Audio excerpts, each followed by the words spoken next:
How to be patient with family when they keep asking if you are in a relationship yet. Also, Merry Christmas. Merry Christmas to you too. Tell people that, first off, you got to understand this.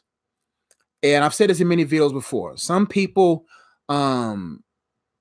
envy your singleness, or people want to reap from your singleness. Some people envy your singleness, so they want you to be married so that you can be miserable like them. Or some people are trying to reap from your life, so they want you to get married for grandkids, so they can. Because I found the more you get older, the older you get, the more you realize how selfish people are. That some people just want you to have grandbabies so they can have reasons for themselves to live. Or if I have grandchildren, studies have showed grandparents who have grandchildren and have connection and relationship with them live longer. So, but I don't necessarily think it's selfish. Some people, that's just a desire.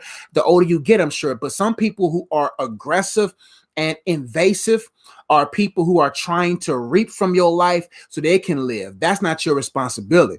So in order to be patient, even in the midst of family during Christmas and during the holidays, is to realize that before you go into their house, really talk with God and be like, God, what in me is not okay with this season of my life? And I want you to get a sheet of paper and write down the benefits of you being single, the opportunity singleness is giving you. I want you to write those different things down so that you can be able to be assured and confident in the fact that God has you single for a reason. There is a purpose for your singleness. Again, there's a purpose for your singleness. He has you single for a reason. He doesn't want you to mingle he doesn't want you to mingle. He wants you to be single. Singleness means a whole individual, a person who knows why they are here and is ready for anything that God in his providential sovereign timing is willing to bestow on a person. Most people they're not whole. They're full of holes. So why would God pour something in you if he knows that his blessings that he's pouring in you will leak out and be wasted? So you got to write down before you even go over to the house on Christmas Day, or before you come downstairs on Christmas Eve.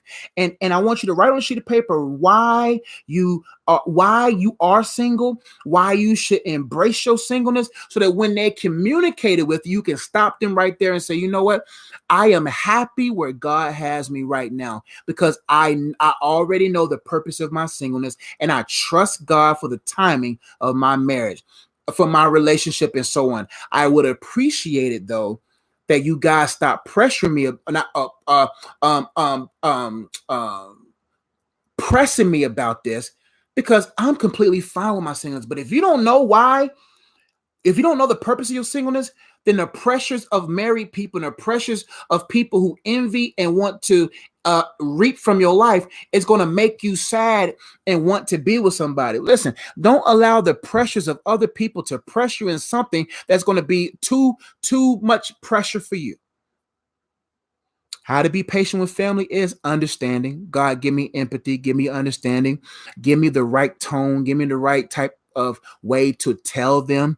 And you do that by taking the heat off your heart, putting on paper, spending time with God, and really see on paper, this is why I'm single. And God, I am happy about it, because God, I trust you. And my goal is to be content with you. My goal is to understand you more, because I know the more I get to know you, the more I get to know myself, and the more I will be prepared for my significant other. So, and when you have that honest conversation with God, you will begin to be like, you know what, God, I trust you. And then when you communicate that with your family and friends, they'll be like, you know what, we're gonna leave her alone, because that's beautiful. And if they continue to pressure you, make your time with them on Christmas limited. You don't owe them your time or space. If they don't want to respect your boundaries, you leave. It's that simple. You get you a plate though.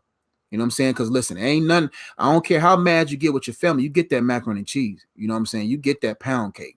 You know, mama may be annoying, but her food's still good. You know what I'm saying? You know, your dad may be, but the ribs are still good. So you stay there about good 30 minutes, get you a plate. And when they start being invasive and they start being disrespectful, you pack you 2 plates and you head out the house, because you don't deserve that. They don't deserve your time. They don't deserve your presence if they don't respect what you stand for. That's simple.